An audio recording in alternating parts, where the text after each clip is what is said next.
యెహోవా శాస్త్రములు అంటే వాక్యం. వాక్యం ఏంటంట? నమ్మదగినది. ఆయన ఎంతైనా నమ్మదగిన దేవుడు. వాక్యమై ఉన్న దేవుడే దేవుడై ఉన్నాడు. దేవునికి స్తోత్రం. హల్లెలూయా. ఆ వాక్యమే దేవుడై ఉండెను కదా. సో దేవుడు నమ్మదగిన వాడు అని వాక్య లేఖనాలు ఉన్నాయి. ఇప్పుడు అంటున్నాడు ఇక్కడ కీర్తనకారుడు, వాక్యము నమ్మదగినది. దేవునికి స్తోత్రం. హల్లెలూయా. వాక్యమై ఉన్న దేవుని నువ్వు నమ్మాలి. ఎందుకు నమ్మాలి అంటే అది బుద్ధిహీనులకు ఏం పుట్టిస్తుందట? జ్ఞానము పుట్టించును. దేవునికి స్తోత్రం. హల్లెలూయా. బుద్ధిహీనులైన వారికి, చాలా మంది బుద్ధిహీనంగా ప్రవర్తిస్తారు. ఎక్కడ ఏం మాట్లాడాలో తెలీదు, ఎక్కడ ఎలా ఉండాలో తెలీదు, ఎవరితో ఎలా ఉండాలో తెలీదు.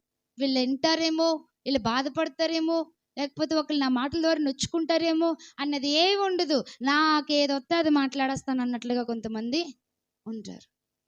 కానీ వాక్యం ఏం నేర్పిస్తుంది తెలుసా? నువ్వు జ్ఞానముగా ఎలా ఉండాలో బుద్ధిహీనులకు ఏం చేస్తుందట? జ్ఞానమును కలుగు చేస్తుంది. దేవునికి స్తోత్రం. హల్లెలూయా.